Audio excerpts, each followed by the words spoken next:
Una producción masiva del Templo de Arnópolis les trae el mundo de Fallout.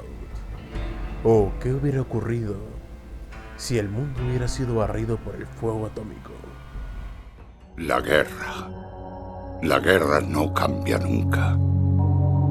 Desde los albores de la humanidad, cuando nuestros antepasados descubrieron que podían matar con rocas y huesos, se ha derramado sangre en nombre de Dios, de la justicia o simplemente de la rabia psicótica.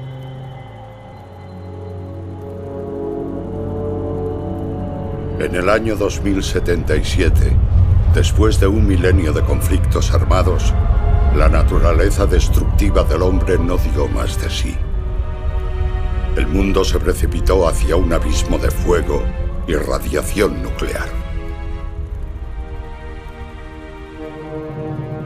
Pero pese a lo que muchos predijeron, aquello no supuso el fin del mundo. El apocalipsis no fue más que el prólogo de otro capítulo sangriento en la historia de la humanidad, porque el hombre logró destruir el mundo, pero la guerra no cambia nunca.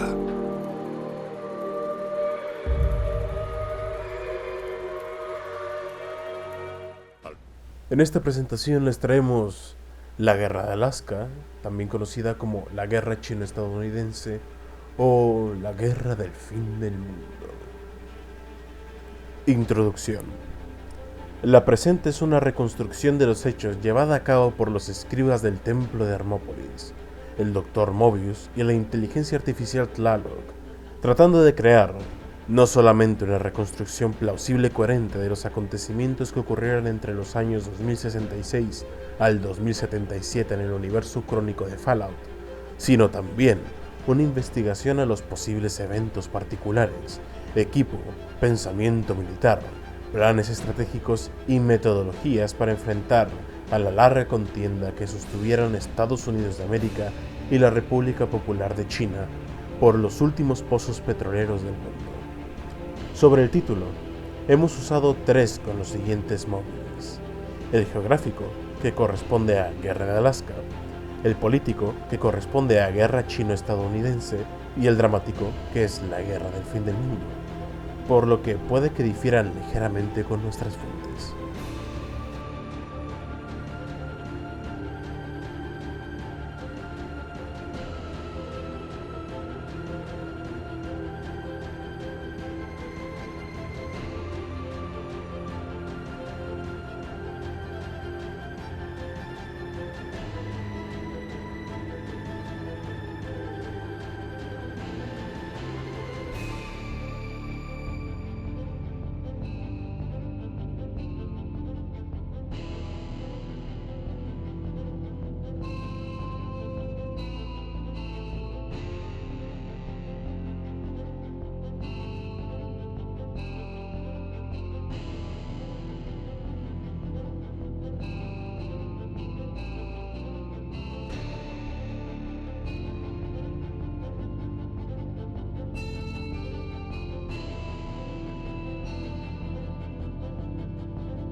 En este análisis concienzudo, nos centraremos en Estados Unidos y China, tan solo haciendo un brevísimo resumen de los conflictos y eventos previos a este conflicto para contextualizar. Si bien la guerra chino-americana o chino-estadounidense es un conflicto ficticio, tomaremos en cuenta tratados instructivos militares, así como planes de guerra que existen en nuestra realidad para poder entrar en detalles que el mundo de Fallout, por cuestiones de narrativa u otros motivos, no tocaron como sería necesario desde la óptica militar.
Esta será una producción larga, por lo que recomendamos que hagas acopio de raciones y bastimentos que te ayuden a soportar, junto a nosotros, la dura campaña que se presenta en el horizonte, así como te reúnas con colegas para que puedas discutir las estrategias más viables que puedas extraer de este documental. Por la victoria. Debido a que este es un estudio de situación, dividiremos el video con los siguientes criterios.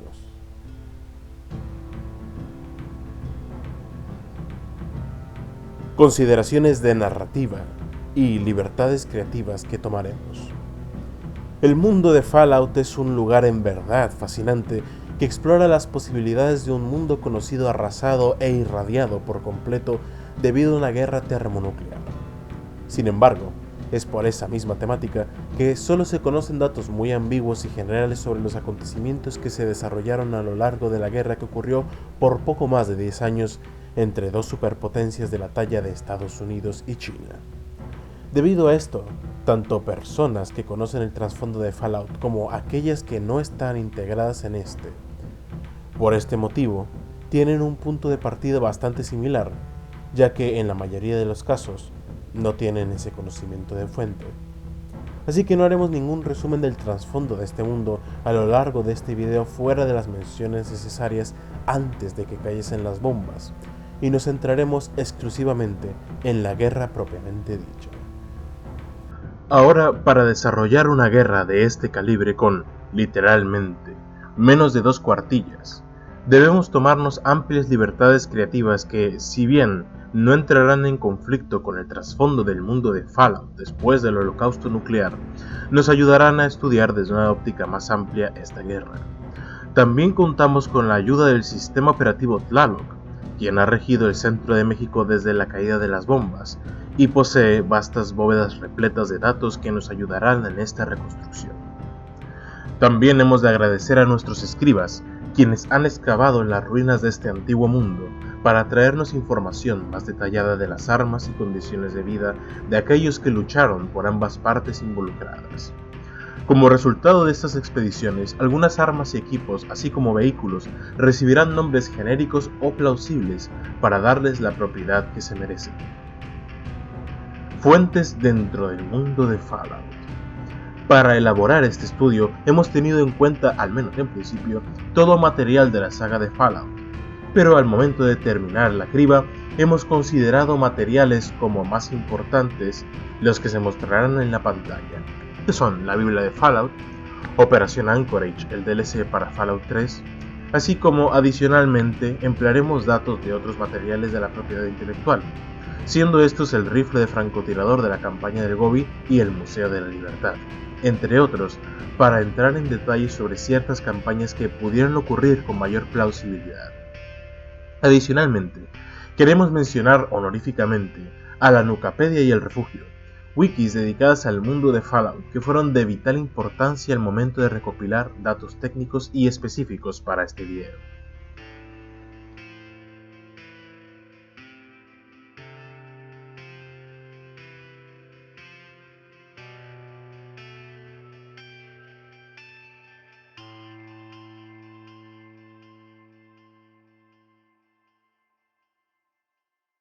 Fuentes y referencias del mundo real.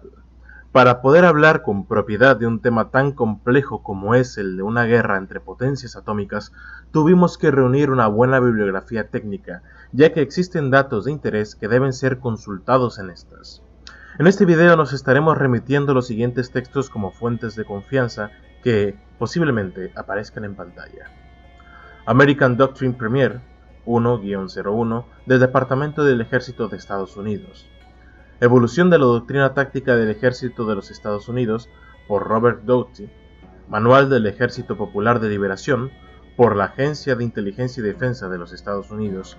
Supremacía de la Doctrina, el Ejército de los Estados Unidos, Innovación Militar y Reformas por Michael Evans. El Ejército de Liberación Popular, Conceptos Operacionales por Edmund Burke.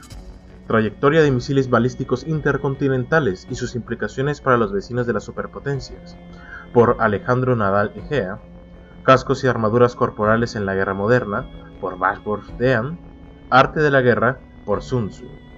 Un detalle antes de continuar, como puede apreciarse, es que casi no existen fuentes chinas en nuestro estudio, y eso es por el secretismo en el cual la República Popular de China, y especialmente el Partido Comunista de China, suelen manejarse, por lo que es extremadamente difícil obtener bibliografía en este respecto de fuentes chinas. En este caso, observaremos cómo China ha librado conflictos bélicos con la India y Vietnam para entender su aproximación estratégica a la guerra. Situación geopolítica. Para el año 2066, gran parte de las reservas petroleras conocidas estaban secas, por lo que años antes el bloque europeo y el bloque islámico sostuvieron una cruenta guerra por los pozos petroleros de Oriente Medio, lo que acabó en tablas debido al agotamiento de estos y a un intercambio nuclear limitado entre ambas facciones. En el mapa presentado para el año 2066, antes del inicio de las hostilidades chino-estadounidenses, hemos creado nuestro propio mapa con los posibles estados cercanos a cada bando. En rosa, los estados cercanos a China. En azul claro, los países cercanos a Estados Unidos. Y en blanco, zonas en las que probablemente no hubo intervención durante el conflicto o de las cuales no hay información. Las demarcaciones no reflejan la realidad política de estos, sino más bien esferas de influencias que, de una forma u otra, pudieron participar en el conflicto, si bien con escaso resultado debido a sus condiciones reales. Ahora, respecto a los territorios ocupados por cada bando, sabemos con seguridad que México estaba bajo el control directo de los Estados Unidos para hacer uso de sus pozos petroleros en el Pacífico y el Golfo de México. Pero considerando la divergencia en la que se basa el mundo de Fallout y las reservas petroleras, es muy probable que Estados Unidos haya controlado militarmente la totalidad del Caribe, Colombia, Venezuela y Ecuador, así como las Guyanas, regiones que poseen importantes reservas de crudo y que, de hecho, pudieran ayudar en su economía a pasar el bache. Es posible también de que Estados Unidos controlase de una forma u otra parte importante del África Occidental debido a sus mismas reservas petrolíferas. Respecto a China, no hay información directa que sea fiable, pero siguiendo la misma línea de razonamiento, es muy probable que se haya ocupado por fuerza militar todo el sudeste asiático y Mongolia, este último en virtud de sus reservas petroleras, ya que el desierto del Gobi realmente se extiende en su mayor parte por China, así como haber librado conflictos previamente con la India, que en esta línea de tiempo quizás no haya sido capaz de crear armamento nuclear, por lo que podría haberle invadido para controlar sus reservas en la cuenca del Deccan. La carencia de recursos y, más críticamente, de carburantes para la industria causó una espiral de decadencia productiva e inestabilidad social que llevó a los gobiernos de los futuros contendientes a tomar medidas cada vez más desesperadas y draconianas para afrontar el reto.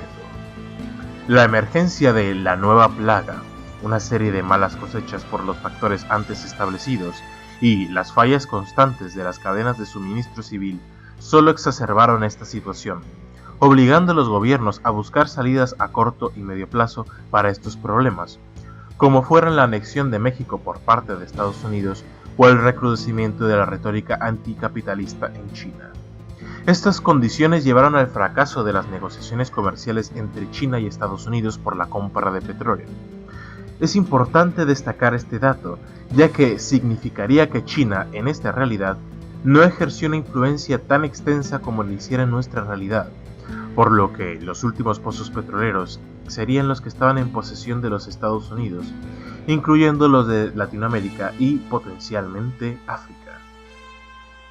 Antes de seguir, si bien el trasfondo de Fallout dice que los pozos petroleros de Alaska eran los últimos de la Tierra, es muy importante destacar que las plataformas petroleras son empresas muy costosas de llevar a cabo, por lo que el término correcto, al menos desde la terminología de nuestra realidad y con motivos de este estudio, sería los últimos pozos rentables.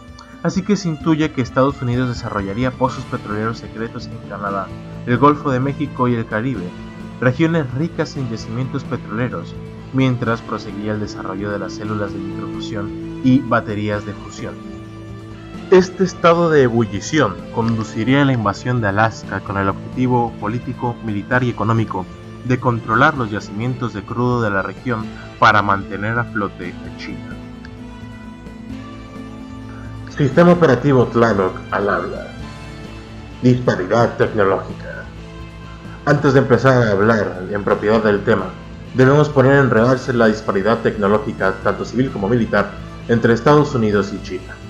Este argumento es comúnmente usado como uno para justificar en términos muy simplistas el desarrollo de las campañas militares o capacidades económicas de distintas naciones. Pero en este caso, es un punto de inflexión para explicar el porqué de la casi victoria de Estados Unidos sobre China hacia el año 2077, después de la recuperación de Alaska.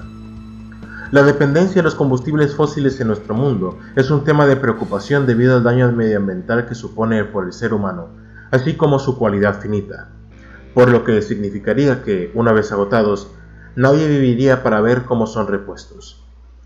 En el mundo de Fallout, este hecho tiene una acentuación crítica, llevando a los conflictos a escala importantes como los han sido mencionados con anterioridad, lo que subordinaría a una parte importantísima de los medios de transporte y producción a la producción de petróleo.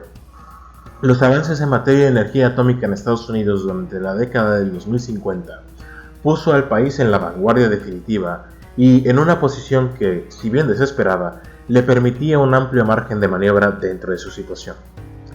China, sin embargo, hasta donde se sabe, era enteramente dependiente del petróleo y el carbón. A pesar de contar con energía nuclear, el simple peso de su población hacía inviable el empleo de las centrales nucleares para potenciar aspectos de la vida diaria. Hablamos de una diferencia demográfica de 3-1 en el mejor de los casos, y de hasta 6-1 en el peor escenario, lo que hizo que los caminos de desarrollo divergiesen. Como detalle adicional, las centrales nucleares actuales, a día de hoy, para la redundancia, tan solo proporcionan energía a núcleos urbanos con un promedio de 1 millón de habitantes, por lo que es necesario crear numerosas centrales nucleares para proporcionar energía a grandes centros urbanos, dígase Nueva York, Los Ángeles, Chicago, Ciudad de México, Pekín, Shanghái o Hong Kong, con los costes materiales, humanos y ambientales que eso conlleva. La disparidad se manifestó en 3 factores: industrial, espacial y armamentístico. En el primer factor entra en juego el precedente que dimos referente a la producción de la energía, por lo que, basado en las experiencias de nuestra línea temporal, podemos concluir efectivamente que los bienes de consumo y la calidad de vida civil serían sacrificadas para permitirle a China mantener sus ejércitos en el campo. Sobre esto, sabemos gracias a agentes capturados e informes de inteligencia que el racionamiento se recrudeció al grado de que los familiares de los soldados y agentes recibían raciones más generosas comparadas con las familias que no tenían parientes en las fuerzas armadas. Por su parte, los Estados Unidos, aún con su inflación y crecientes carencias, lograría mantener una industria civil lo suficientemente grande como para atender las necesidades de sus ciudadanos y permitirse destinar fábricas a bienes de consumo, así como desplegar más recursos técnico-mecánicos a lo largo de la guerra. El segundo factor, en apariencia, no tiene sentido, pero debemos entender el cambio fundamental que representó la entrada de los satélites en la historia de nuestra línea temporal. Se trataban de dispositivos que facilitaban las comunicaciones, permitían la observación a gran altura, lo que permitía mantenerse informado de movimientos enemigos, y podían ser armados con cabezas nucleares o convertidos en armas experimentales, como el Arquímedes II, que traían consigo cambios estratégicos, sin importar que los vuelos de cohetes y lanzaderas de gran altitud permitían una gran gama de operaciones tácticas. Si bien, en principio, ambas potencias estaban en etapas similares, el refinamiento del combustible nuclear permitía a los Estados Unidos una mayor movilidad y capacidad que exploraremos en los teatros de guerra, mientras que China sostuvo problemas en ese ámbito, por lo que es muy probable que Estados Unidos obtuviese el control de la estratosfera y más allá. El tercer y último factor, así como el más evidente, es el armamentístico.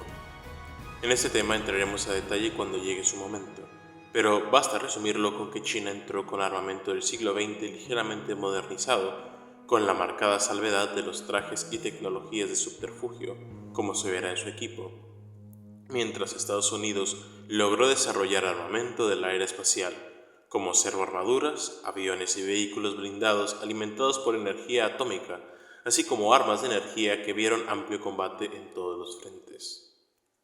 Galaxy News Radio. En los titulares de hoy, su vecino es comunista. Averígualo de la mano del reputado psicólogo Edward Spencer, que ha dedicado su vida a estudiar la mente de los rojos, y lo tendremos en el estudio para compartirnos sus hallazgos. Guerra en Oriente Medio. La ofensiva de la Mancomunidad Europea ha logrado llegar hasta Damasco, rompiendo las líneas defensivas de los muyadines y dando un duro golpe a los emires petroleros del desierto. ¿Será este el fin de la guerra? Alzan los precios. El coste de la canasta básica se ha disparado debido a los problemas con el combustible y su distribución. ¿Será obra de los rojos? Nuestra reportera, Catherine Fitzgerald, nos informará desde la carretera 84, donde hay un convoy de alimentos enlatados que se ha quedado varado. En exclusiva, una entrevista con el carismático, visionario e influyente empresario multimillonario Robert House, que tiene para nosotros una primicia sobre su línea más reciente de robots, directo desde Las Vegas. Queremos darle nuestras gracias a nuestro generoso patrocinador Nuka-Cola, con su delicioso y refrescante sabor que te mantendrá relajado en tiempos tan tensos. Compra tu Nuka-Cola ya mismo en tu tienda de confianza. Y no te pierdas la oportunidad de ir a vacacionar a Nuka World, que abre sus puertas para esta temporada de verano. Aquí el Dr. Mobius al habla. Me han invitado para dar parte en las consideraciones geoestratégicas.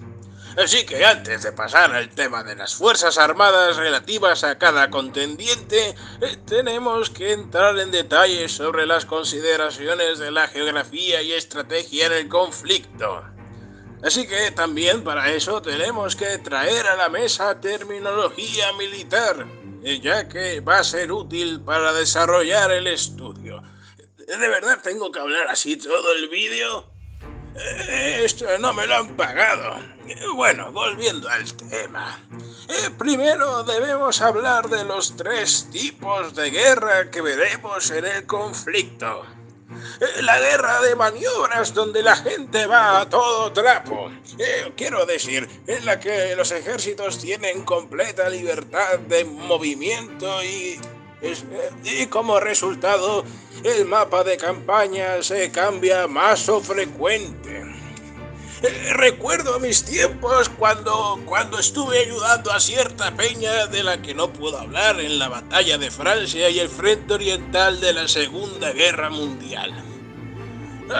Vaya tiempos aquellos. Esa gente sí sabía de rayos mortales y gases tope-wise. Pero bueno. La siguiente es la guerra de posiciones o trincheras. Básicamente son los putos camperos de los... Que no puedo hablar con esas palabras, me cago en... Bueno, en fin. Básicamente que 2 ejércitos de peña mazo gorda que tienen similares capacidades tecnológicas e industriales no pueden vencerse. Están en un impasse y deben crear complejos defensivos estáticos, Vamos, que se extienden más o lejos, cientos de kilómetros incluso, para mantener el terreno, ya que las doctrinas militares, les flaquean más o fuerte, o el terreno es simplemente más o duro de superar. Me acuerdo en aquellos tiempos de la Primera Guerra Mundial en el frente occidental. La peña se perdía más o frecuente, imagínense. Lanzábamos bombas de... ¿Cómo que no puedo contar eso? ¿Para qué coño me han traído aquí? Yo quiero hablar con su abogado o con quien diablo sea. Bueno, volviendo para lo que me contactaron. Y el último es la guerra irregular. Vamos, que la peña se arma y se pone más brava y básicamente se va todo de madre.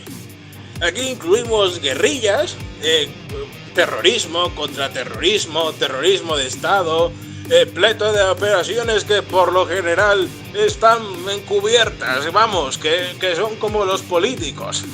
Y que casi no se usan medios convencionales para lograr los objetivos de sus medios o algo así.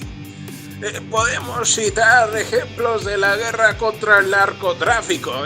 Eso me recuerda. ¿Dónde tiene mi remesa de mentats?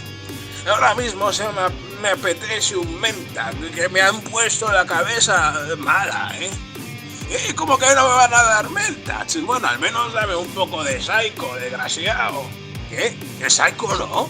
¡Hijos de la gran...! Bueno, en fin. Y el último es las operaciones del ISIS. No puedo hablar mucho del ISIS porque me va a ir peor que cuando intenté vender mi nueva línea de productos de bajar de peso y decían pavadas que tenía cobalto y yo sé que cuánta cosa. Bueno, habiendo explicado todo este tipo de conflictos y que soy más o la hostia, también podemos dar algunos ejemplos más para animar el estudio a profundidad. Bueno, el caso es que debemos entrar en detalles sobre los factores que intervienen en el desarrollo de una guerra. Vamos a usar 3 de los teatros en los cuales Dr. Mobius tuvo participación en cierto grado u otro. Y también vamos a hablar de los factores elementales que resumieron... No, espera, vamos a resumir 4 factores que determinan una guerra. A mí no me vengan con pavadas. La gente tiene que tener voluntad de lucha. Eso que hace que la soldadesca y la mano de obra se movilice para mantener frentes activos y que la peña no se ponga agresiva. Eso yo le dije al zar Nicolás, pero el imbécil no me hizo caso. Le dije, no te pongas tú al mando, y no me hizo ni puñetero caso. La logística, que no solamente es la red de suministros, sino también la inteligencia, la construcción de infraestructura de combate y servicios sanitarios. ¡Vamos! No repetir un Galípoli. ¿Y qué coño digo yo con un Galípoli? Bueno, que la gente literalmente luchaba hasta las rodillas de mierda y otras guarrerías. En mis tiempos era peor, debieron haber visto el sitio de Sebastopol. La gente estaba loca. Pero luego llega Nightingale y dice que todo limpio. Eso no crea, ¿cómo se dice esta pavada? No crea fuerza de voluntad. La gente, bueno, que no puedo contarme. Voy a tener que hablar con Diejuti, hijo de eso. Bueno, volviendo al tema. Las condiciones climáticas, ya que estas y los cambios que traen consigo son capaces de cambiar por completo las condiciones de combate. Y vaya que sí, yo le dije a Napoleón que no hiciera la estupidez de meterse en España y Rusia. Pero me decía, yo soy velocidad y pavadas del estilo. ¿Y qué pasó? Se lo comió el puñetero verano. Yo se lo dije, muévete en primavera, pero el tío iba que yo rápido y yo sé cuánta pavada. Bueno, hablemos del terreno, porque eso por lo general dicta cómo se van a librar los combates. Además de que aumenta o disminuye los efectos climáticos e infiere la logística. Yo se lo dije al puñetero y no me acuerdo el nombre de este general italiano, el Caporetto, pero el imbécil insistía en luchar en contramontañas. O sea, ¿qué coño creía que van a ser sus soldados? ¿Que eran super soldados? Van a cagar. En fin, para los escenarios confirmados de esta guerra con 7 minutos de... No puedo decir el tiempo, pero hijos de... En fin... los escenarios de la guerra que han sido confirmados porque, bueno, yo estuve ahí, en zona Alaska y la cuenca del río Yangtze. Nos van a servir de plataforma de ejemplo rápido para explicar algunos de los temas más recurrentes cuando se habla de la guerra. Claro, porque nadie quiere oír mi idea para crear un ejército de roboescorpiones, ¿verdad? No me dejan desplegar X-42, ¿verdad? Que es muy caro, dices, ¿cómo que no me puedo seguir quejando? Pero si dejaste hablar a la inteligencia artificial de los cojones. Bueno, volvamos al tema. Alaska es un territorio más montañoso y con un clima que en su mayoría pertenece a la tundra y al subártico. Eso quiere decir que básicamente te cruje la vida. Es más frío y la cosa se complica porque da al traste con toda operación logística. El terreno montañoso además complica la logística, como ya dije, por lo que, bueno, no es bonita cosa que te quedes sin munición en medio del combate, ¿verdad? Además, las condiciones climáticas tan extremas dificultan el despliegue de máquinas de guerra. Tanques y aviones dejan de operar en esas condiciones más extremas. Estamos hablando de que en un invierno la temperatura baja, y baja bastante. Es como... ¿Cuánto bajaba, Steiny? Menos 30 grados centígrados. Lo veo fresquito. Bueno, en resumen, que básicamente tienes que gastar un montón de pasta para acondicionarlas y que resistan el frío y la humedad y todas las guarrerías. Y la altitud media es de 1000 metros sobre el nivel del mar y con poca tierra arable. O sea que búscate la vida dándole de comer a las tropas. Y por lo tanto Alaska representó un esfuerzo titánico por ambos contendientes para darle de comer a la peña que luchaba ahí. Y bueno, eso refleja el trasfondo, claro, y yo sé que la guerra se estancó ahí por 10 años. Bueno, la historia va que le dije a los inútiles de Westek que se pusieran a currar y me dijeron que iban más o tranqui. Pero ¿cómo coño vas a ir más o tranqui cuando tienes una servo armadura que es más aparatosa que la suegra? En fin. A diferencia de mis colegas de Big Mountain, yo sí tuve esposa. En fin, es otra historia. En resumen, como dato de importancia, el gobierno federal de los Estados Unidos a partir del 2059 dotó al territorio con una cadena de fortificaciones para proteger el territorio, alentar al enemigo, que le pusieron el nombre de línea de Anchorage, línea de frente de Anchorage. Yo les dije que eso era una pérdida de dinero. Y no me hicieron caso los desgraciados, que se fueron al puñetero pozo petrolero. En fin. El otro lado, donde sacábamos a la peña para los experimentos, bueno, es que no podíamos aplicar la misma que Valtech, ¿sabes? La peña pregunta, entonces teníamos que depender del envío de prisioneros de guerra. Y la cuenca del Yangtze petada de peña como está era un objetivo sumamente tentador. Básicamente está más o desarrollada. Caminas, pateas una piedra y te salen 50 personas y 2 casas. Posee importantes centros urbanos como Nankín. No voy a hablar de mi tiempo con los japoneses porque van a darme en la vida. Wuhan, más de lo mismo, y Shanghai. No me pregunten por protestas. El reto operacional por parte de China era mantener activa la guerra popular. ¿Y qué es la guerra popular? Bueno, eso lo vamos a hablar en otro momento porque yo no voy a ponerme a hablar de comunistas en este momento. En fin, me dicen que tengo que narrar lo siguiente. La doctrina de guerra popular es una fastada que se ocurrió al Mao cuando estaba perdiendo la guerra civil. Y decía que tenías que permitirle al enemigo entrar en el país para usar una mezcla de guerra de guerrillas y guerras donde vas a todo trapo, es decir, de alta movilidad, en fin, básicamente jodes tanto a tu propia peña que legitimas al partido. El desafío de Estados Unidos básicamente era evitar que los puñeteros chinos ¿Cómo que no puedo hablar mal de...? En fin, que los chinos hicieran eso. Básicamente tienes que evitar que la peña se alce en armas. Así que lo que hacíamos era apoyar a los chinos y tratar de como que no puedo decir que los abordábamos. Yo estuve ahí, yo el doctor Mobius no estuve ahí, toda la guerra me la pasé en Big Mountain, pero esos son detalles. En fin.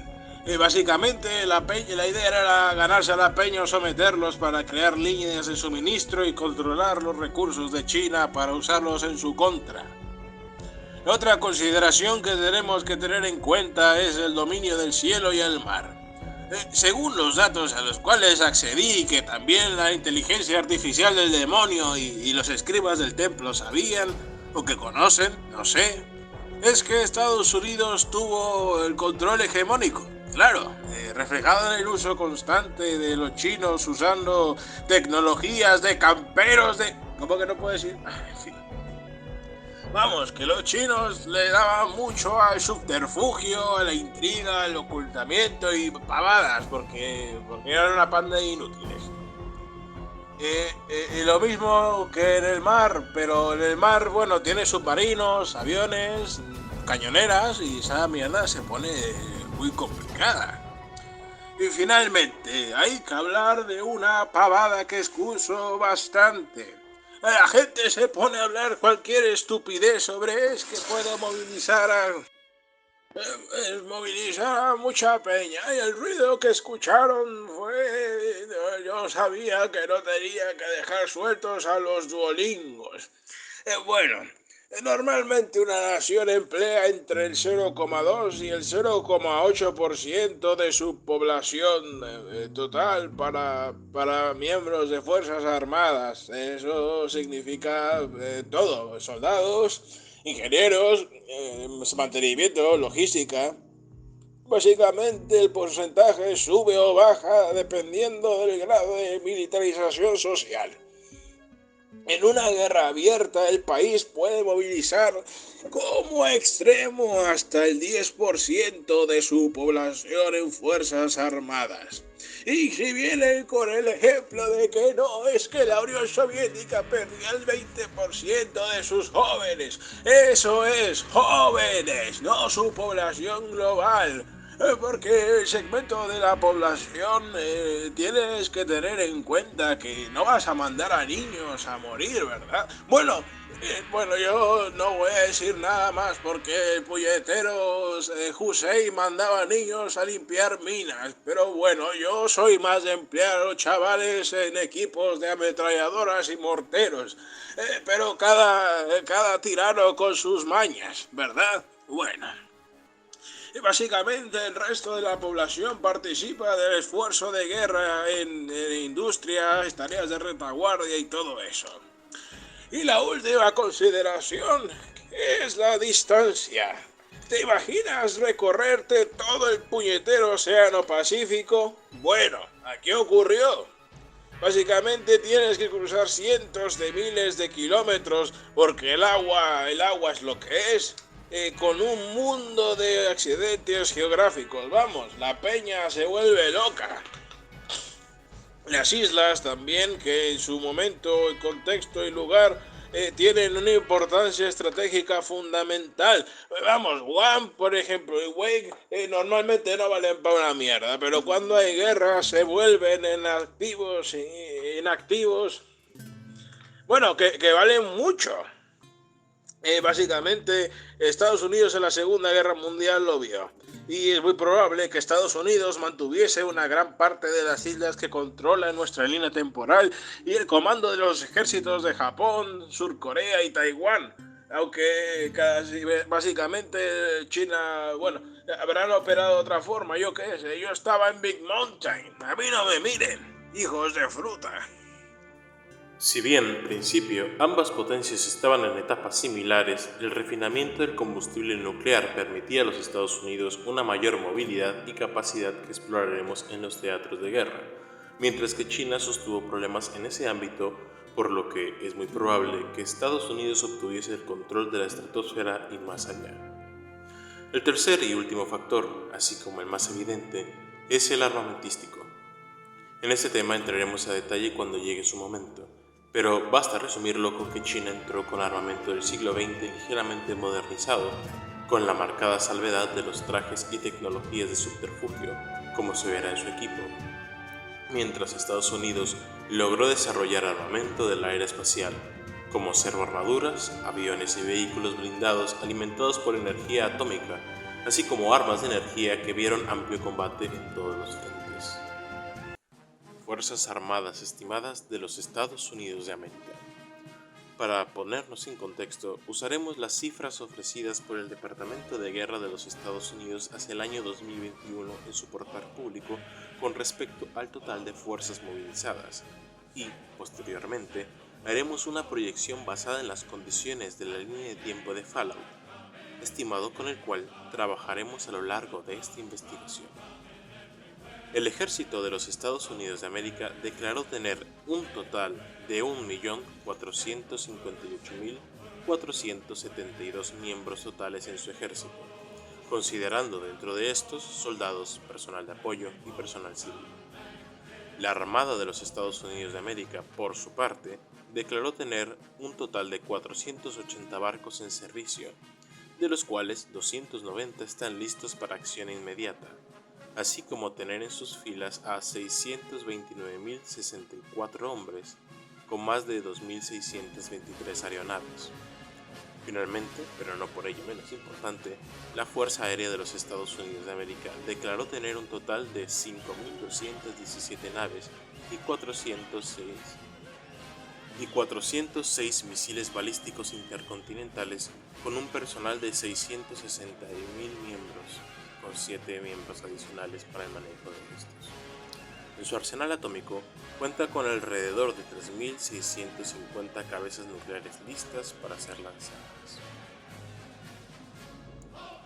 Equipo del Ejército de los Estados Unidos de América. En esta línea de tiempo, como se declaró anteriormente, Estados Unidos empezó a desarrollar equipos de la era espacial, que son, en esencia, armas de energía, aleaciones casi irrompibles, así como lograr grandes avances en mecatrónica e inteligencia artificial de combate.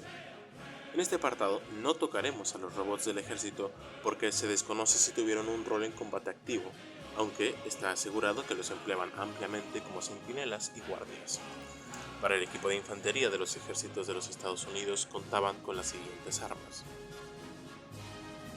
El rifle de asalto R-91, que si bien empezó a ser sustituido por su contraparte de energía, demostró ser un arma excepcionalmente buena durante la campaña de Anchorage. La pistola reglamentaria N99 fue reputada por su durabilidad, fiabilidad y facilidad de fabricación, por lo que incluso fue ampliamente utilizada por civiles y fuerzas de seguridad. Los rifles y pistolas de plasma de servicio de la familia B.31, la cual traía la destrucción de corto alcance a manos del ejército de los Estados Unidos. El rifle de especialista Gauss M72, que contaba con ingeniería alemana de última generación, por lo que poseía un poder de penetración inigualable. Por su parte, la pistola de especialista Gauss PPK-12, otra obra de ingeniería alemana de última generación, era una versión de bolsillo como contraparte del rifle de especialista. El rifle láser de servicio AER-9 era uno de los avances de la era espacial en la carrera armamentística del siglo XXI. En pocas palabras, un arma eficiente a medias y largas distancias. La pistola láser de servicio AEP-7 era la contrapartida como arma secundaria para el hermano del rifle láser y era letal a cortas distancias en entornos cerrados. Las minas y granadas de plasma Mark I, derivada de la tecnología de rifles y pistolas de plasma, condensaron aún más el poder destructivo de esta arma. La catapulta atómica M42, cuyo nombre clave era Fatman, se hizo conocer en todos los frentes cuando empezó a ser repartida entre las unidades de asalto. La armadura de combate corporal, la cual tuvo varias versiones debido a su éxito como equipo de protección personal que, gracias a su diseño, ofrecía un elevado grado de protección sin comprometer la motricidad. Por parte del equipo mecánico, no existen datos específicos, por lo que tan solo conocemos con seguridad el uso extensivo de dos vehículos de guerra que mencionaremos a continuación. El tanque de batalla universal M46-65 Patton, con dos cañones de 120 mm y diseñado con una cuádruple suspensión de oruga, era ideal tanto para carreteras como para entornos irregulares. También se sabe que se usaba una versión más simple para operaciones de poca envergadura. El vehículo de despegue y aterrizaje vertical, o Vertibird para abreviar, era una aeronave con multipropósito que cumplió los roles de artillería aérea, plataforma de unidades aerotransportadas y transporte de personal. La servoarmadura T-45, que servía como tanque unipersonal sumamente valioso en el entorno de combates cerrados que fue la campaña de Anchorage. Este equipo permitía a un soldado llevar el armamento equivalente para vehículos medios y, por lo tanto, cubrir incluso compañías enteras de infantería.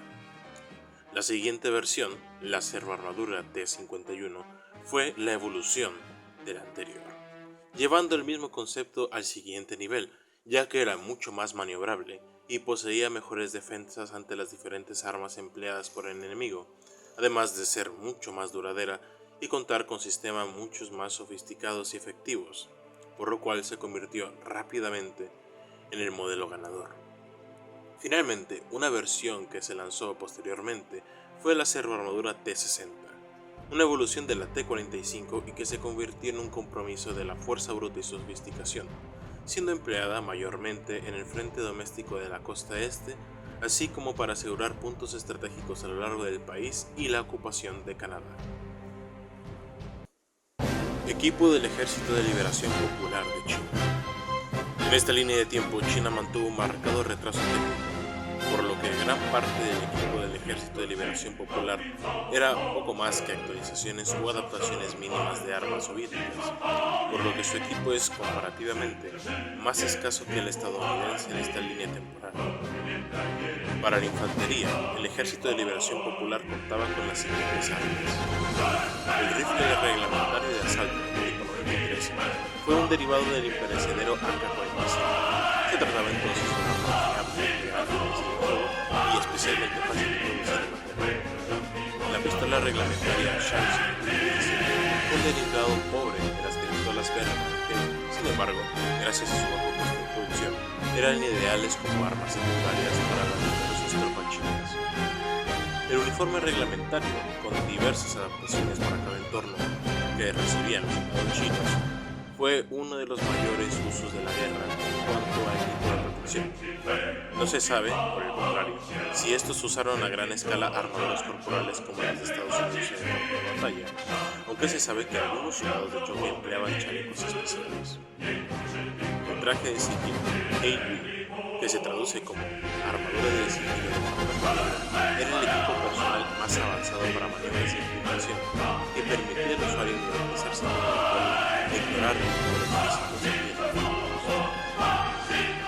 equipo compartido o similar de ambos ejércitos. Lanzallamas incineradores, armas ideales durante la brutal campaña de Anchorage, donde el combate en las trincheras en entornos cerrados las convertía en inabsorbible para el terreno y enemigos heridos de ametralladoras compuestos de artillería, fue ampliamente utilizado por ambos bandos. Por su parte, las granadas y minas de fragmentación eran útiles tanto para el ataque como para la defensa de las masivas posiciones estáticas en las que la guerra se libró en varios de sus frentes. Adicionalmente, se reporta que ambos bandos emplearon de forma extendida lanzagranadas para sostener un fuego demoledor sobre la infantería, lanzamisiles y lanzacohetes, empleados a modo de artillería portátil, junto a morteros, por soldados de ambos bandos para contrarrestar los diferentes equipos empleados para romper las líneas de frente. Esto incluye aviones, tanques, servoarmaduras y otros materiales de los cuales no tenemos constancia plena. Bienvenidos a nuestro programa. Os habla el señor New Vegas. Un saludo a todos mis oyentes, porque sois especiales. Si os gusta la información, os encantará nuestra próxima sección. En los titulares de hoy, invasión. Los comunistas han atacado sin previa provocación Alaska, tomando Anchorage e invadiendo el Pacífico Estado. Se ha decretado estado de alerta máxima. Enlístate hoy para mandar a los diablos chinos de vuelta a casa. Ha llegado el dios máquina. Westec anuncia el pronto despliegue de la avanzada servoarmadura T-45. Esperemos que este titán envíe a los rojos chillando de vuelta a la madriguera de donde salieron y recuperemos lo que es de todos los americanos. ¡Escándalo! Un reconocido senador de los Estados Unidos hace comentarios preocupantes sobre la guerra en curso. ¿Será comunista? ¿A que no adivinan lo que dijo? Quédense para averiguarlo. A todo vapor. Se inaugura la nueva línea Detroit-Nueva Orleans del ferrocarril nuclear que pone General Atomics y se había prometido desde el 2059. Viajará en él una importante superestrella. ¿Quién será ese valiente? Acompáñenos a conocer esta historia. Robco Industries, orgulloso mecena de Radio New Vegas, ha lanzado una nueva serie de ordenadores personales de la marca XMA3000 con el mejorado Unified Operating System Mark 7 con más potencia y capacidad de procesamiento. ¡Adquiérela ahora! Doctrina militar de las Fuerzas Armadas de Estados Unidos de América. En nuestra realidad podemos considerar que el ejército de los Estados Unidos sufrieron 3 puntos de inflexión, al menos al momento de la realización de este video, entre el 2022 y el 2023 quisieron cambiar su aproximación doctrinal a la guerra.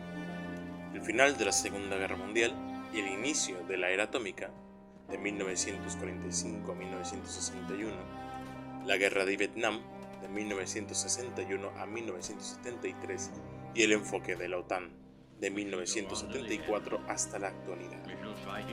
Como breve contexto, desde la Guerra Civil hasta la Segunda Guerra Mundial, el enfoque doctrinal de los Estados Unidos era el uso de recursos superiores, tanto técnicos como humanos, basándose en su superioridad industrial para desgastar al enemigo hasta que estuviera lo suficientemente debilitado como para que fuera vencido con una ofensiva, poniendo en práctica tácticas altamente agresivas que apuntaban a los puntos fuertes del enemigo para destruir sus líneas y derrotarlo en una guerra de maniobras. Hablaremos un poco de cada momento de inflexión para que, al final, podamos hablar del posible desarrollo de la doctrina militar de Estados Unidos en el universo de Fallout. En el primer periodo, de 1945 a 1961, puede llamarse como Era de la Guerra Atómica, en el cual los estrategas y oficiales superiores enfocaron el doctrinal en la lucha en entornos a gran escala, considerando el uso abierto de armas nucleares. Unidades pequeñas como regimientos y brigadas fueron eliminadas en la práctica, y se redujo el número de soldados en el ejército para centrarse en la adquisición de misiles y equipos atómicos. El segundo periodo, comprendido entre 1961 y 1973, está enmarcado en la Guerra de Vietnam y la transformación nacida de la humillación por la derrota militar en el conflicto. Durante las operaciones se vio una transición decisiva de la doctrina nuclear a una doctrina más centrada en el uso extensivo de la caballería aérea, así como la recuperación de los regimientos y brigadas en el campo para su empleo en combate. El tercer y último periodo, y que dura hasta nuestros días, ha sido marcado por el acercamiento más ecléctico y reactivo con los desarrollos técnicos, estratégicos, logísticos y tácticos que ha enfrentado el ejército de los Estados Unidos en el campo de batalla, así como una mayor colaboración con sus principales aliados en la OTAN. En este nuevo desarrollo, el ejército ha hecho énfasis en el desarrollo de las capacidades del combate de la infantería, doctrina de guerra simétrica, así como la incorporación de medios antropológicos para la pacificación de locales en los territorios donde lucha. Si bien, y debido a que el conflicto en Fallout fue mayormente terrestre, hasta ahora solamente hemos hablado del ejército. Esto se debe a que, fuera de las fuerzas aéreas y navales de los Estados Unidos, ellos se han mantenido en sus naturales variaciones las tácticas de combate y comando desarrolladas durante la Segunda Guerra Mundial, que, junto al ejército, sostendrían un pensamiento de armas combinadas. La Fuerza Aérea, por su parte, ha preconizado la doctrina de destrucción estratégica y control de los cielos, que se ve facilitado por las capacidades industriales para poner en el campo gran contingente de cazas, bombarderos, aviones de reconocimiento y muchos otros equipos de la temprana era espacial.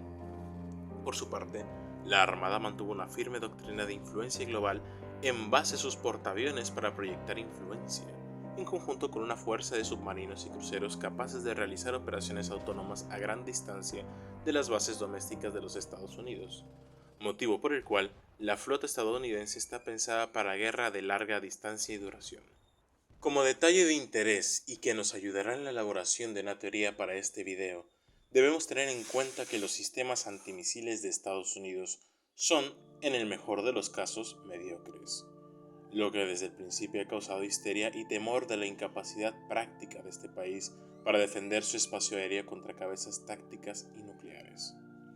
Con esto en mente, y siendo conscientes de los cambios que existen en la línea de tiempo de Fallout, tanto a nivel político, social y económico, podemos incidir que la doctrina de los ejércitos y de las armadas y las fuerzas aéreas de los Estados Unidos sería una mezcla del desarrollo de nuestra realidad, aunque preservando gran parte del pensamiento referente a la doctrina de la temprana era atómica.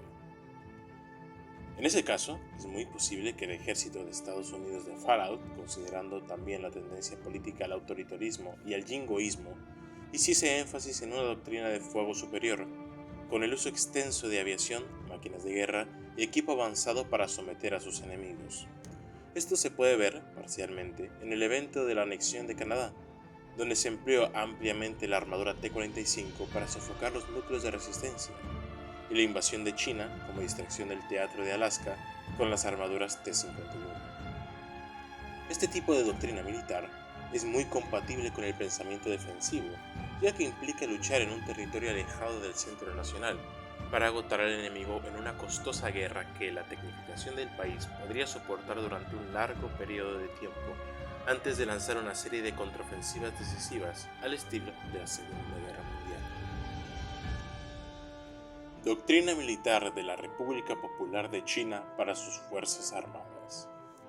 Contrariamente a los Estados Unidos, la República de China no ha participado en operaciones militares a gran escala, entiéndase esto como una guerra de Vietnam o las guerras del Golfo, pero también posee 3 puntos de inflexión importantes en su historia militar que nos ayudarán a entender cómo opera su doctrina militar a los 3 niveles propuestos por el templo, que son los siguientes: la Guerra Civil China, la Segunda Guerra Chino-Japonesa entre 1937 y 1947, la Guerra Chino-Vietnamita, librada en 1979, y las reformas militares emanadas del socialismo con características chinas a partir de los años 1980 y 1990. Como parte del contexto de China, esta nación ha sido siempre una de las más pobladas del planeta, y su mentalidad estratégica refleja esta realidad. Siempre han sido partidarios de asaltos en masa y destruir al enemigo por el mero peso de sus números, aunque en el último siglo han ido haciendo una transición de este pensamiento para aunarlo con la capacidad de poner grandes cantidades de equipo en el campo. En el primer periodo, que se pone en la tónica habitual de la mentalidad doctrinal china, y que es el postulado de la guerra popular, que ya hemos expuesto someramente en el segundo segmento de las consideraciones geoestratégicas, pero que retomaremos en aras de explicar la mentalidad emanada de la guerra civil china con sus fortalezas y debilidades. Durante los conflictos que arrasaron China durante los años 30 y 40 del siglo XX, Mao postuló que la guerra debe librarse desde una mentalidad defensiva para desgastar al enemigo con una mezcla de guerra de guerrillas y destruir sus principales centros con una guerra de alta movilidad. Con esta línea de pensamiento, Mao obtuvo la victoria sobre Chiang Kai-shek y logró hacerse con el control del país, lo que la convirtió en la doctrina cabecera del ejército. El siguiente es más un punto de inflexión que un periodo propiamente dicho, ya que el conflicto duró poco más de un mes y medio, pero sirvió para que la política militar china cambiase, y eso fue la guerra chino-vietnamita. Este conflicto vio la confrontación contra un país comunista, aunque de otro signo, con un ejército que, si bien inferior en número, demostró que la doctrina corría el riesgo de quedarse obsoleta debido a la pericia de los vietnamitas en combate y la descoordinación, políticamente incitada, entre el ejército, la flota y la fuerza aérea. La guerra popular entonces se demostró ineficiente en la ofensiva contra un ejército bien pertrechado, motivado y veterano, lo que hizo que el partido iniciara reformas profundas en este apartado bajo la guerra popular bajo condiciones modernas. El último periodo es el más largo, ya que no ha visto acción militar directa del ejército o Fuerza Armada de China, así como su armada naval y la fuerza aérea en combate directo, como ya se mencionó numerosas veces. Este conflicto contuvo una profundidad de transformación militar nunca antes vista, ya que se actualizó el concepto de la guerra popular, con el empleo extensivo e intensivo de tecnologías punta para ayudar a las Fuerzas Armadas en su labor. Es en este momento que se ha preconizado el empleo de armas combinadas con la suma de un extenso empleo de guerra electrónica, así como la reducción de la defensividad en su línea de pensamiento, con el objetivo de ser mucho más flexibles. Dentro del universo de Fallout, debido a la grandísima disparidad tecnológica y las diferencias de gran importancia, es probable que el ejército chino fuese dependiente más de sus números, tanto su soldadesca como sus equipos, que de sus capacidades tecnológicas, fuera de las tecnologías de infiltración, por lo que las doctrinas de las otras 2 ramas de sus fuerzas armadas, más al contrario que Estados Unidos, estuviesen al servicio de su ejército y no al revés. La Fuerza Aérea, si bien desarrollaría una doctrina de supremacía aérea y destrucción estratégica, lo haría puramente desde un enfoque de apoyo a las fuerzas de tierra y una extensión de la artillería del propio ejército, así como para proporcionar cobertura a las operaciones a gran escala, poniendo especial énfasis en cazabombarderos y aeronaves de apoyo, aunque muy probablemente se construyesen aviones de largo alcance y rendimiento para este tipo de maniobras de alta intensidad, así como flotillas aéreas de infiltración. La Armada de China, históricamente, ha sido formidable, pero no ha apuntado a un dominio hegemónico fuera de sus mares, y esa tendencia apenas ha empezado a cambiar con las últimas 2 décadas con los ejercicios internacionales. Lo más probable es que en la línea de tiempo de Fallout, la Armada se expandiera para llevar a cabo operaciones en mares exteriores, pero como una fuerza de supremacía naval contra naciones obviamente inferiores y apoyo a tierra, más que una armada de pleno combate. Esto explicaría por qué no se desarrollaron grandes batallas navales y la Armada estadounidense pudo invadir suelo chino, además de que las operaciones de la Flota Fantasma, pese a sus capacidades, hicieron que los estadounidenses siguieran empleando rutas de suministro navales, lo que nos indica que no estaba a la par de la Armada estadounidense. Considerando que la China de Fallout seguiría un camino mucho más comunista que su contraparte en nuestra línea de tiempo, es muy probable que hiciese un uso extendido y continuado de la retórica anticapitalista, maoísta y chauvinista para mantener la cohesión social en un país tan complejo y diverso como lo es China.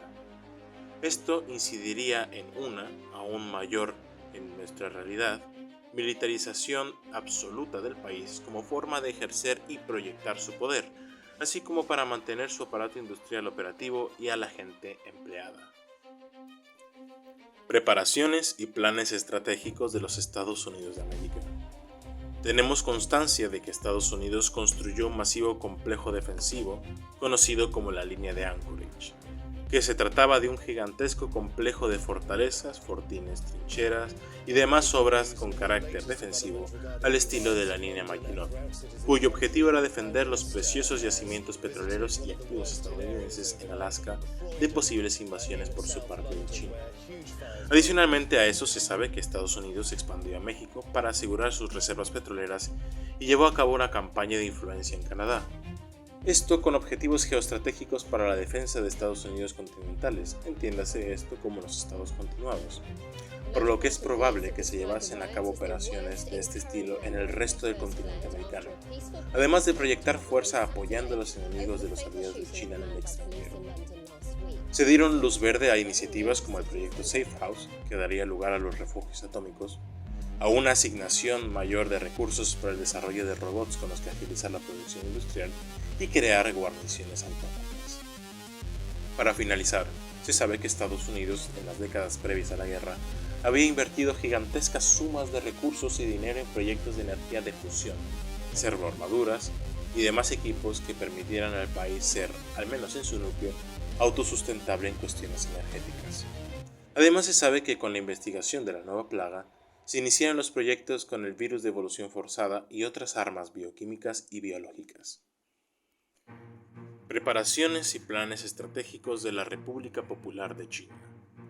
Por parte de China, nuestras fuentes son más escasas con la información y poco se sabe con plena certeza, más allá de los esfuerzos de sabotaje en el Niágara y en la presa Hoover, en un esfuerzo por debilitar la producción estadounidense, sus capacidades industriales, la estabilidad interna y su prestigio internacional. Anexo a esto, podemos conjeturar que China ejerció una gran campaña de expansión, como lo demuestran las menciones a Taiwán, Filipinas y Mongolia, en las diversas fuentes empleadas. Adicionalmente, es muy probable que las Fuerzas Armadas chinas vieran una gran expansión, producto de la cada vez más agresiva política exterior china para asegurar recursos estratégicos como el petróleo, el gas y el carbón. Con estas expansiones, entonces podemos conjeturar que China, para el inicio de las operaciones en Alaska, controlase firmemente el sudeste asiático, Indonesia, y que ejerciera influencia de aliado de Corea del Norte y algunos países como Afganistán y Pakistán. En los titulares de esta noche, ¡venganza! Nuestros chicos han desembarcado en la cuenca del río Amarillo y han tomado localidades estratégicas como Shanghai, Nanking, Port Arthur, Qingdao y Fuzhou, empujando a los rojos al interior del país y trayendo la democracia a las masas oprimidas por el comunismo. La politóloga Anna Ford nos hablará de las posibles repercusiones a nivel internacional de este último logro de nuestros muchachos y, especialmente, en el Partido Comunista Chino. ¿Será este el golpe final que necesitaba la amenaza roja? Directo del frente. El general Joshua Schauer nos da una exclusiva entrevista sobre los últimos acontecimientos del frente en Manchuria. ¿Qué logros han conseguido nuestros muchachos en el movimiento tan arriesgado? ¡Asombroso! El gobernador de la Mancomunidad de Texas se ha pronunciado ante las protestas en su estado contra la detención de sospechosos de ser afiliados del Partido Comunista sin pruebas. Sus declaraciones, sin lugar a duda, te sorprenderán. Antes de pasar a las siguientes noticias, queremos agradecer a nuestro generoso apoyo a Sunset Zarza Parrilla, orgullosos financiadores de nuestra cadena. Con sus bebidas dulces y refrescantes nos devuelven a la vida. No se pierdan la promoción del viejo Festus y la búsqueda del tesoro. Teatros de la guerra. Basándonos en el trasfondo del universo de Fallout y la información concedida por este, tenemos por seguro que se libraron campañas militares en Alaska y la cuenca del río Yangtze. Adicionalmente tenemos confirmación de varias fuentes sobre la campaña de anexión contra Canadá, por lo que este sería un teatro de operaciones hasta el final de la guerra. Estos tres escenarios nos servirán de ejes para desarrollar la construcción que vendrá en las siguientes partes. Fuera de estos frentes tenemos constancia de que Estados Unidos empujó profundamente en China al menos 2 años antes del final de la contienda, por lo que es casi seguro que hayan existido teatros de guerra en Manchuria Interior y o Shanxi, provincias cercanas al norte de China, así como una muy posible guerra en el Pacífico por el control de Filipinas e Indonesia. Dado que se menciona muy someramente, sabemos que estallaron importantes movimientos armados en los territorios ocupados por China en el sudeste asiático, mayormente incitados por los Estados Unidos, la CIA y el FBI, por lo que es muy probable que este teatro operativo existiera, pero tuvieron importancia secundaria en el gran esquema de las cosas. Finalmente, hay un escenario de guerra potencial del cual tenemos algunas sugerencias, pero ninguna confirmación. Sin embargo, juzgando el interés de los programas en REPCONN, fuera muy factible que ocurriese en la Luna. Existen menciones a combates en el Mar de la Tranquilidad, que es una región de la superficie lunar, así que es muy probable que ambas potencias se hayan enfrentado en el control de esta y los satélites en la Luna. Enfoque operacional de los Estados Unidos de América. Considerando la doctrina estadounidense para enfrentarse a sus enemigos, es fácil seguir la línea operativa a lo que estos se ciñeron, apuntando a los centros de comunicación y suministro de su enemigo, como eran grandes ciudades con sus respectivos centros industriales, así como ataques riesgosos contra el corazón de China, seguramente acercándose a Pekín. Adicionalmente, es muy seguro que luchasen denodadamente para mantener el control de Taiwán, Corea del Sur, Filipinas y China, para poseer bases estratégicas desde las cuales bombardear el continente y mantener la presión. Con esto, el mando estadounidense seguramente también recurriese a armar a los grupos disidentes chinos en el propio país y en las naciones conquistadas, como se mencionó anteriormente, con el objetivo último de hacer que China desviase tropas de los frentes activos con Estados Unidos y que estos pudieran aprovechar las brechas en las líneas como producto de estos movimientos. Es muy probable que bombardeasen el continente con misiles crucero desde Corea del Sur, China continental, Taiwán y Filipinas, apuntando tanto a complejos militares como centros civiles para debilitar el apoyo popular a la guerra. Finalmente, coincidiendo con la doctrina de supremacía aérea y destrucción estratégica, trataron de debilitar o destruir las fuerzas aéreas de su enemigo en las zonas costeras o sobre Alaska para poder llevar a cabo sus ataques con impunidad. Enfoque operacional de la República Popular de China. Por su parte, se sabe que China centró sus esfuerzos en el uso extensivo del subterfugio y el sabotaje, así como el espionaje para debilitar la posición militar estadounidense y explotar sus debilidades en diferentes frentes, así como extender la paranoia en el teatro doméstico de su enemigo para incitar revueltas. Como parte de esta campaña total, es muy probable que emplearan submarinos con bastante frecuencia para acosar las líneas de suministro estadounidenses, lanzar misiles contra objetivos costeros de interés, como ciudades o centros industriales. Es muy probable que fuera de Alaska y China, el Ejército de Liberación fuera más adepto de las tácticas de ataque y huida, con el objetivo de debilitar a su enemigo y maximizar el daño. Sobre los submarinos, de hecho, se sabe en los juegos de Fallout principales que hay en la costa oeste y este de los Estados Unidos, así que nuestra teoría puede ser bastante correcta. Finalmente, es importante destacar que China entró en el conflicto en un estado de guerra total, por su desesperación de recursos, motivo por el que en los primeros años de la contienda tuvo una superioridad moral sobre su enemigo y lanzó a tantos hombres en nombre de la victoria a las trincheras de Anchorage y otras partes del mundo. Repaso a las campañas conocidas del año 2066 al 2077. Invierno del año 2066. Invasión de Alaska bajo el mando del general Janeway es llevada a cabo gracias a la más absoluta sorpresa devenida del uso intensivo de tecnologías de sigilo, lo que da pie a un masivo desembarco anfibio y uno de los mayores asaltos paracaidistas de la historia, gracias a los cuales las tropas estadounidenses se ven forzadas a abandonar gran parte del estado y montar una línea defensiva muy cerca de la frontera canadiense. En el año 2067, Estados Unidos presiona a Canadá para permitir el libre acceso de sus soldados, barcos y aviones en su territorio. En ese mismo año llegan las primeras servoarmaduras al frente, permitiendo la estabilización del mismo y contrarrestando el masivo despliegue de blindados y aviones de combate chinos. El 3 de junio del 2072 se proclama e inicia el proceso de anexión de Canadá después de que el malestar popular por los abusos cometidos por los estadounidenses exacerbaran las tensiones y estallara un enfrentamiento armado masivo en todo el país directo entre civiles guerrilleros, unidades del ejército regular amotinadas y protestas por todo el país. En el 2073, como respuesta al uso extendido de agentes biológicos, se inicia el proyecto del virus de paninmunidad, el que, a la postre, será el virus de evolución forzada.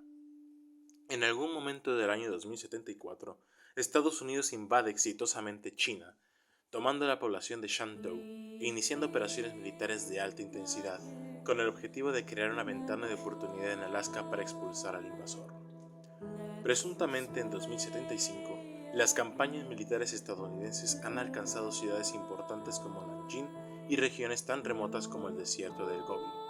Como respuesta, al parecer China ha sido capaz de desplegar una flota con tecnología de sigilo que le dio el apodo de Nombre Fantasma, que fue flota fantasma, pero se debió eso a una mala interpretación de los caracteres chinos, y era indetectable por los instrumentos electrónicos y visuales hasta que era demasiado tarde.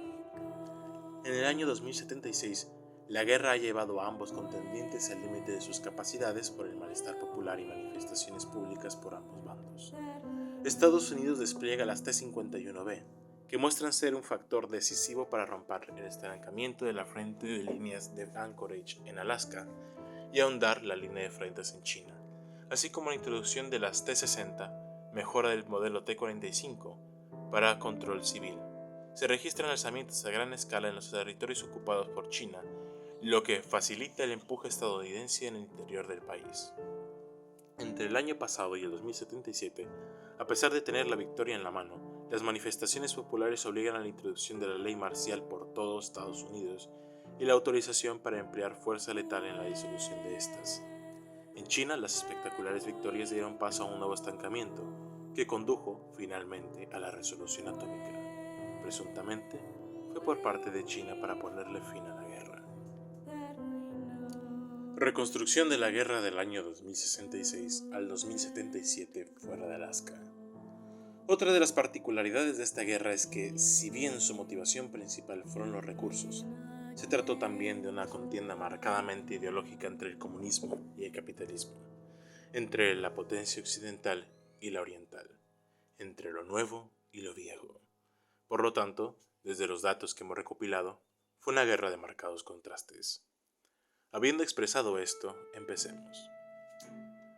Desde el año 2066 al 2074 no tenemos constancia de operaciones militares fuera de Alaska, pero como hemos mencionado numerosas veces con anterioridad, es muy probable que Estados Unidos financiara y equipara movimientos independentistas en el sudeste asiático, Indonesia y guerrillas anticomunistas en el Tíbet y zonas uigures para distraer a su enemigo. En el 2074 tenemos la primera invasión confirmada, vía Filipinas, del estuario y la cuenca del río Yangtze, por lo que es probable que se lanzaran invasiones por Qingdao y Corea del Norte invadiendo Manchuria y alcanzando de esta forma el desierto del Gobi.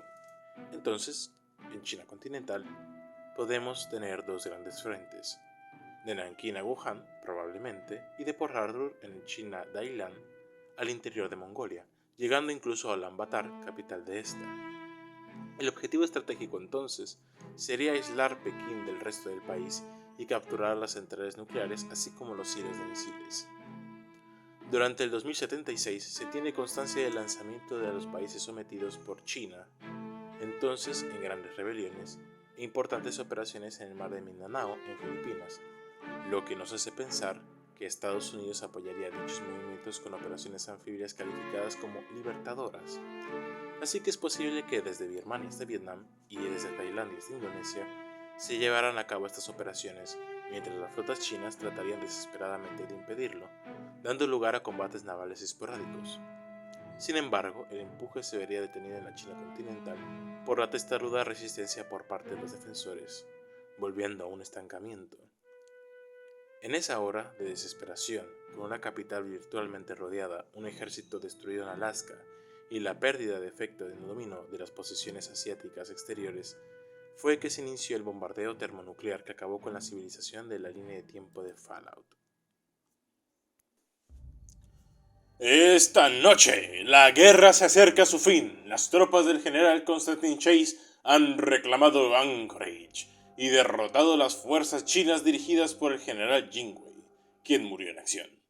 Con la confirmación de esta victoria, solo podemos esperar el pronto final de la guerra y la total rendición del enemigo a la obvia superioridad americana.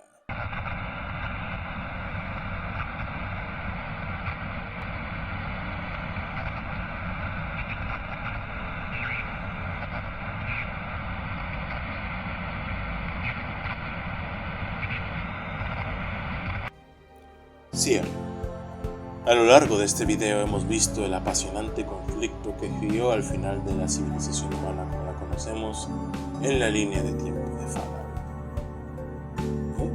¿Qué quieres, Mobius? Quiero hablar. Venga, déjame despedir la sección que vengo aquí con más dolores. Puedes despedir la sección. Bien, de puta madre.